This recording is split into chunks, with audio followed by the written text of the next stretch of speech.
Being ranked last in military class to becoming a legendary historical figure, this is the story of George Armstrong Custer. Born in New Remley, Ohio on December 5th, 1839, he spent most of his childhood with his sister in Monroe, Michigan. After attending McNelly Normal School, he taught classes for a couple of years before being admitted into the United States Military Academy. Unfortunately, his troublemaking landed him last in his graduating class of June 1861. He was then commissioned as a second lieutenant in the United States 2nd Cavalry, where he distinguished himself as a risk-taker early on in the Civil War. And join me for part 2 of the rise and fall of Colonel Custer. From being last in military class to becoming a legendary historical figure, this is the story of Colonel Custer, Part 2. After entering the Army as a second lieutenant, Custer caught the attention of Major General George B. McClellan after the First Battle of Bull Run. He would become a general himself of the Michigan Cavalry Brigade, and his encounters in Gettysburg, the Battle of Yellow Tavern, and the Third Battle of Winchester earned him the nickname Boy General, as he became a Major General before the age of 25, and it was Custer in the last days of the Civil War who pursued General Lee relentlessly, leading to the surrender of the Confederate Army on April 9th, 1865. Stay tuned for Part 3 of the rise and fall of Colonel Custer.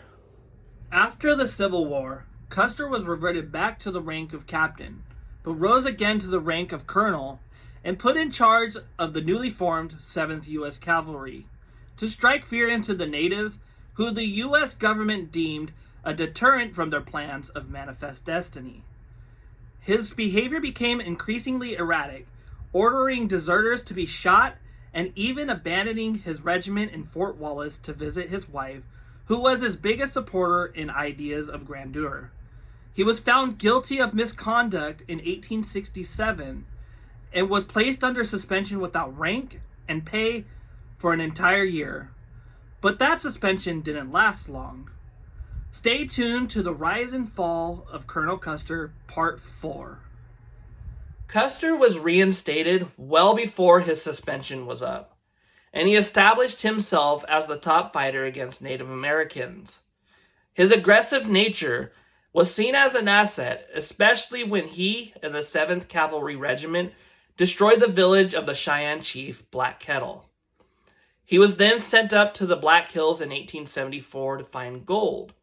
His exaggerated reports led to the United States government to go back on a treaty that labeled the area a sacred hunting ground to the Cheyenne and the Sioux, thus giving the Cheyenne and the Sioux until January of 1874 to find another place to live or be deemed hostile.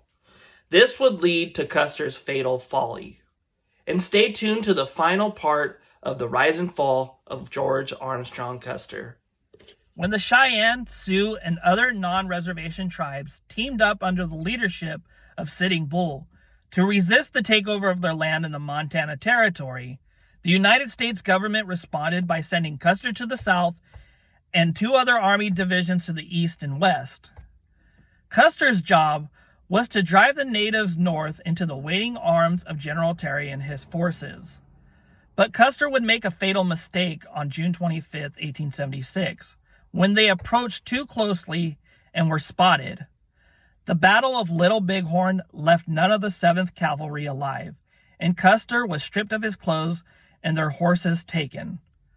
And this has been the rise and fall of Colonel Custer. Join me tomorrow to talk a little bit about Sitting Bull.